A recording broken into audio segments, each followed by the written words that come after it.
Hey guys, thanks so much for tuning in to check out this video.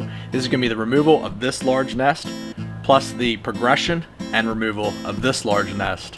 Here's the video, check it out.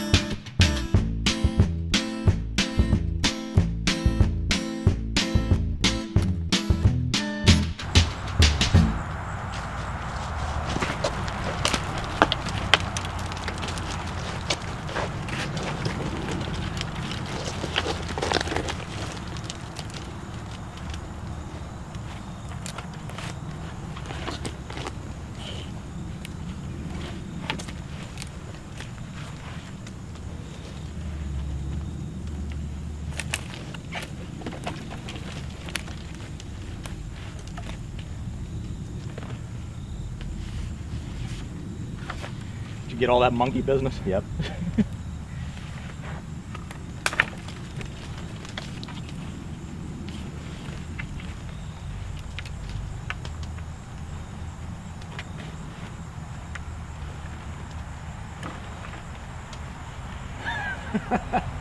Uh-oh. What? You getting all that? Yeah.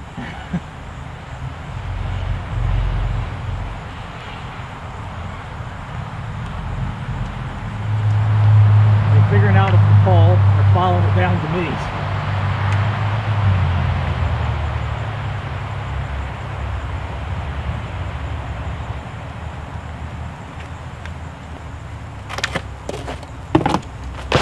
Almost.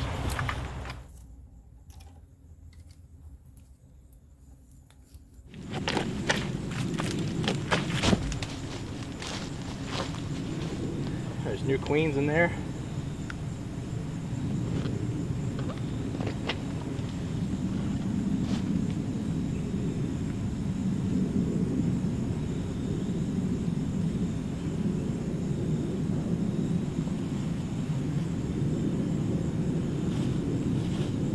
Get close. Close up.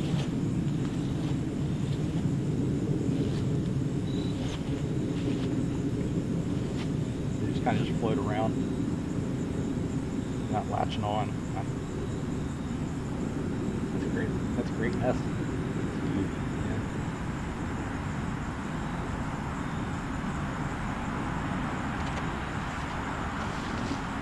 Looks like it's well put together. Yeah, for sure.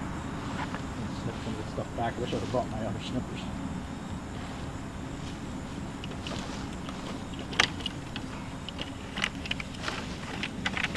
Doesn't look like there's as many in there as there could be. No, it's because they're flying around up in the tree. Yeah. I mean, it's definitely not as many as the whole season, or middle season nest. Yeah.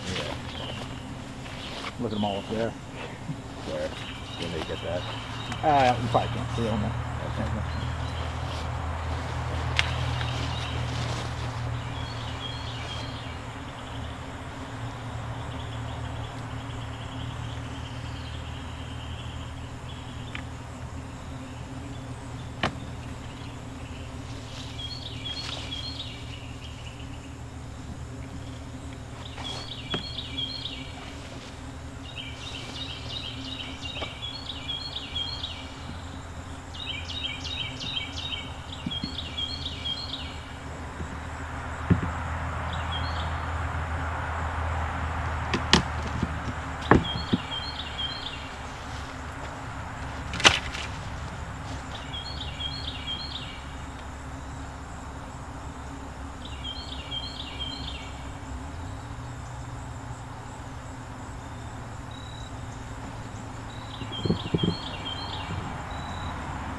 Let's do it.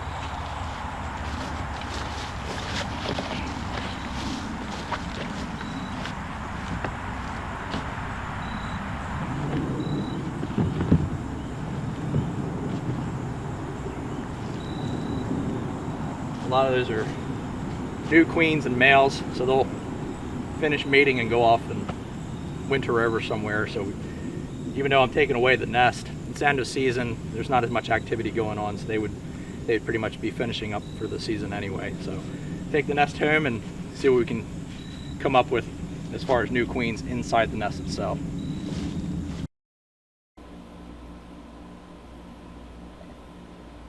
So just wanted to give a couple close-ups here of the of this nest. Something that people ask me a lot in the comments, especially regarding bald-faced hornets, are what are the like little dome, like chasms, and oftentimes they make them for a couple things, for camouflage, but I've also seen them where they're a lot deeper, like say these ones up here, where they use them actually for like hiding in the nest, and they look like the opening to the nest. So predators and things that would be trying to catch the hornets, that would be a good defense for them to just kind of have these false openings.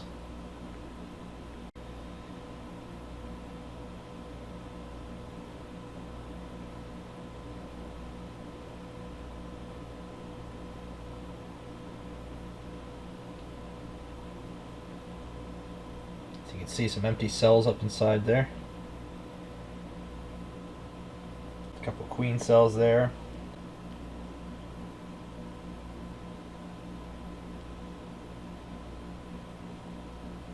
You can see all that new envelope that they started pasting on the side of the combs.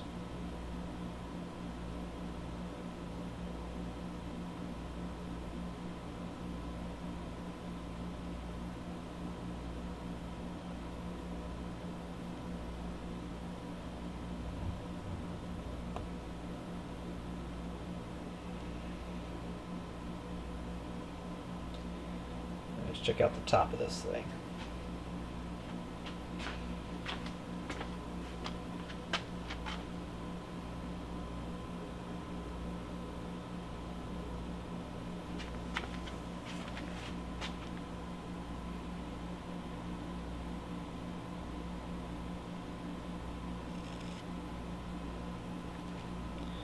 I do still hear some adults inside this thing. I don't know if I can get them to make noise or not. I was hearing them crawl around. There's a jumping spider.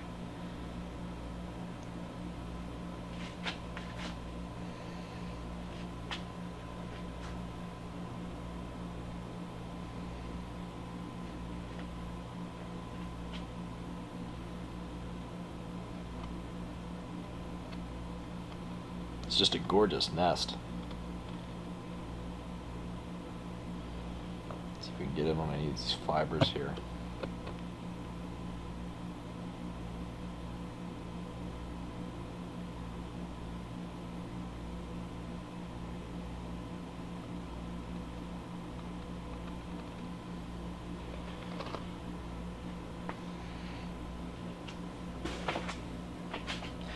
Some nice green fibers here.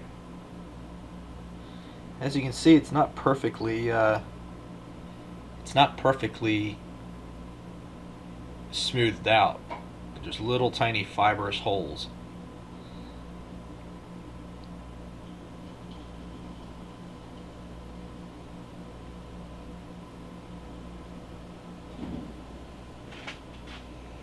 Some pretty colors here. Some dark brown here, the green, the tan.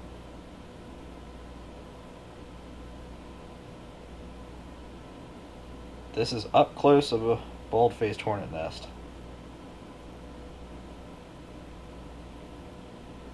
I love it. One more time up inside.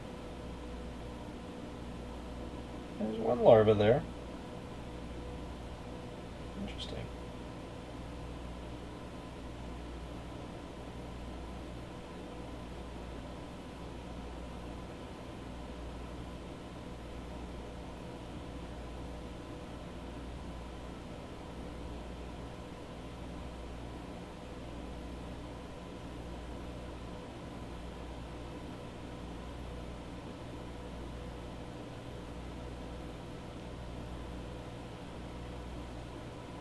That's the nest. Okay, so this is when I was first attaching the very first comb for this flat nest. And so I had just brought this back from a customer's house who chose to not allow me to shoot video. And so I didn't really have a removal shot for this particular comb. But what I did was I just hot glued the back of the comb that I had left over, which I wanted to relocate the nest, and there was a few adults inside the bin when I brought it back that were still alive, so it worked out great. So I just attached it up there with some hot glue, and as you can see, there's about maybe, I don't know, 15 or so adults, and so they started flourishing the first day. I mean, this is the first day right after I hot glued it. They were pretty relaxed finally, and this is day 2, and towards the end of the day, and you can see they started building more envelope, repaired the envelope that was on the top. This is day 4. And you can see there's just a lot more envelope layers there. And they got a lot done in 4 days.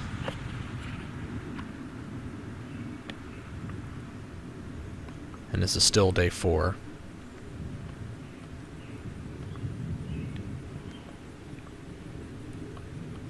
You see they started to lay envelope there on that base comb.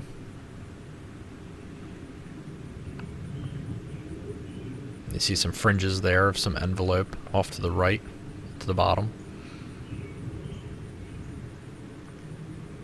And they started adding a second layer of envelope as well. But there's no queen in this comb, or in this colony. There's just workers and larvae, and that's it. There's no queen.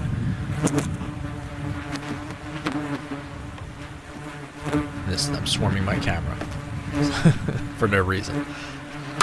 The camera had been sitting there for about 6 hours, and they decided to swarm it right when I went to go get it. So this is a separate nest that I had brought home from another removal. This is about maybe 50 miles away from the one that you just saw, the removal. So I brought this one home fully intending to just keep the queen and relocate onto my bulb nest, which had no queen. But then just looking at the comb, I could see that it had just so much larvae. It was packed with larvae. A lot of new adults and no workers. But there was a queen, and she was staying with the comb, so she was still pretty dedicated to the comb, or to that colony. You can see her there. Queen.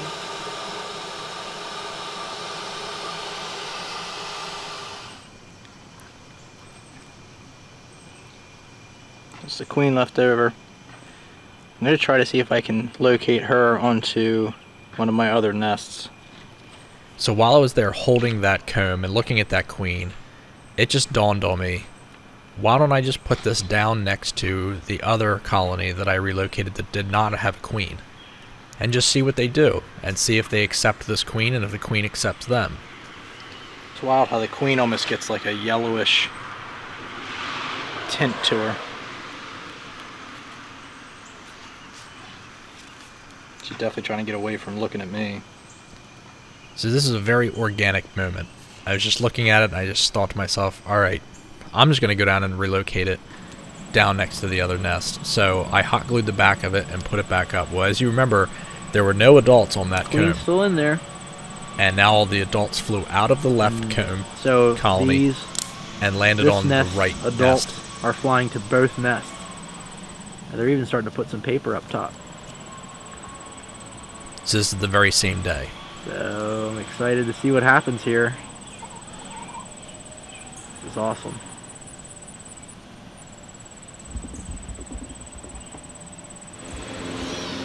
So this is day 2 after relocating that right nest onto the spot there next to the original.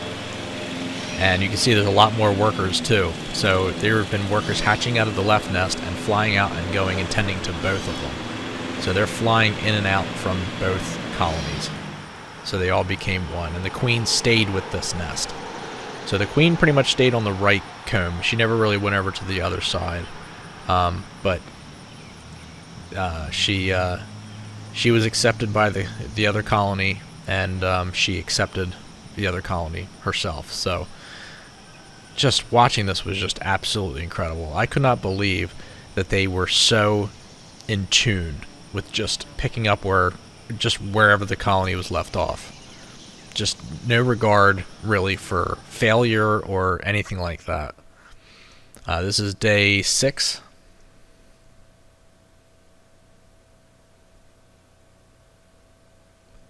And just look at all the amount of envelope they had put on both of the nests, really. But you can see it's starting to grow out towards the right one, starting to grow out towards the left one, and vice versa. Can I help you? Oh, that's my girl, Angel. Hi, Angel. Oh, she's getting rupid.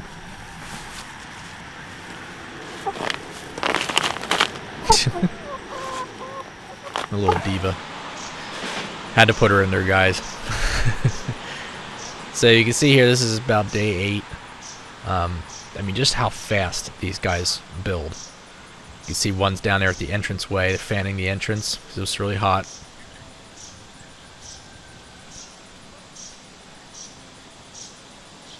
So you'll see one's flying to the right nest and to the left nest. It's just like as if it's almost like they're neighbors, but they're not. I mean, I don't even know how to describe it. I mean, the workers were going from each one, like they weren't really particular to staying to one or the other. As you can see, there's 4 adults laying envelope at the exact same time. That's how these nests get so big so fast. I mean, think about it. When I put them up there, they were just comb. There was no envelope on either one of them. And look how much envelope is there. And I think this is like day 10. There's an entranceway in the top right corner, and then there's an entranceway at the bottom. The bottom one goes to the bottom layer of comb, and then obviously the top one goes to the top layer of comb. This is the same day, but it just obviously has got a lot more envelope on it by the end of the day. And I actually had this camera running for hours on end just filming this, so I have literally days worth of film for this. So someday I will be putting together like a super hyperlapse of these nests being built. So I think that'd be really cool to see.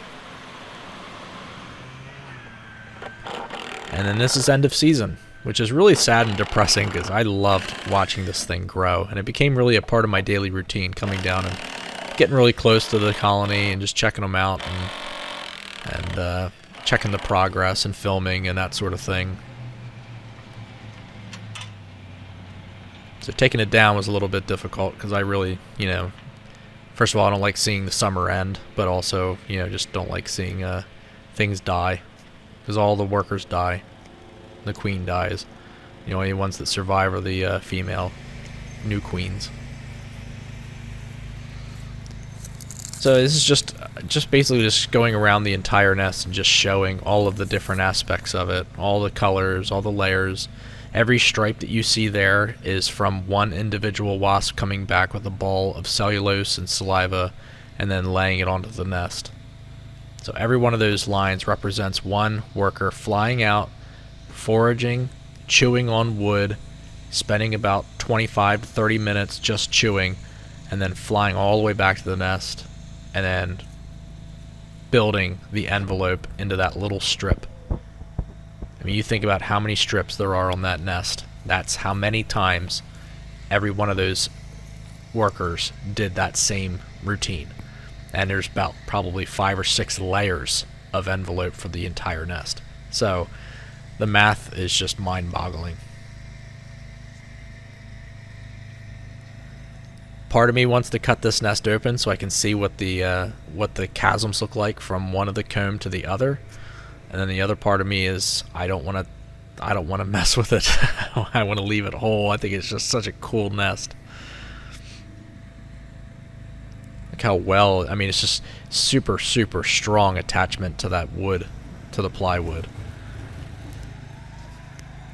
I get asked a lot in the comments. A question I get asked about these bald-faced hornet nests is how they actually build the nests, how they build the comb, how the nests get bigger.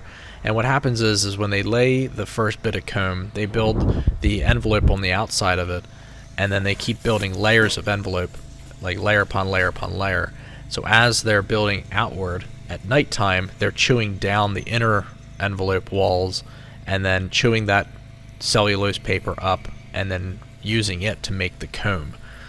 So you'll notice that the comb is a solid gray color, as opposed to the envelope, it's got stripes on it. So the solid gray is because all the colors mix together when they go and chew the inner walls up, and then use that to build the comb from the inside at nighttime.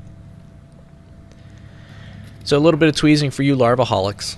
I know I haven't really been including too much tweezing, but it's mainly because the last couple nests I've gotten didn't have very many larvae in it because it was end of season. So this one had a few little larvae in them, and I wanted to keep this nest intact, so I decided just to pick out the few of the larvae that were in there, and so that way the thing wouldn't start stinking. And I feed it to my girls. I didn't have any fresh shots of Humphrey, even though I did give him some of this larva. The amount of shots that I show you guys, that's about maybe like 1/10 of the actual feedings that I do with Humphrey and the opossums and the chickens and things. I don't always have my camera on me, and I'm not always shooting every time I feed them or interact with them. So sometimes when I go to do these videos, I have nest removals and no shots of the chickens or the squirrel, and then I'm kind of out of it until I get a few shots of them to include in these videos, because I like to give a little bit of variety in my videos. I don't like to just shoot the same thing over and over again, and I think that my removals would get kind of boring after a while if it didn't have the other elements to my videos, like the squirrels and the chickens. People asked about Ducky. Ducky was abducted by a stray cat, and she was killed. I appreciate you guys asking for her, and it was pretty heart-wrenching to find some feathers and things laying out in the yard, and not finding her, but finding the black cat carrying her away. So yeah, it was pretty disheartening. And Amber was actually up in a really high tree. She kind of ran away from the cat. Ducky wasn't quite as lucky.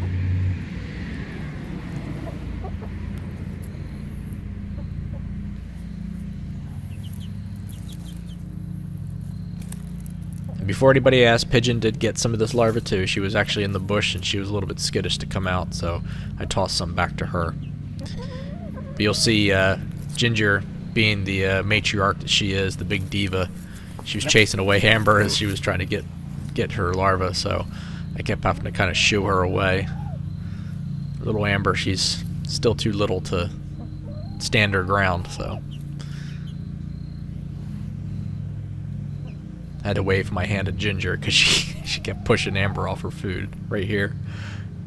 So I had to shoo her away with my hand. Pesky Ginger.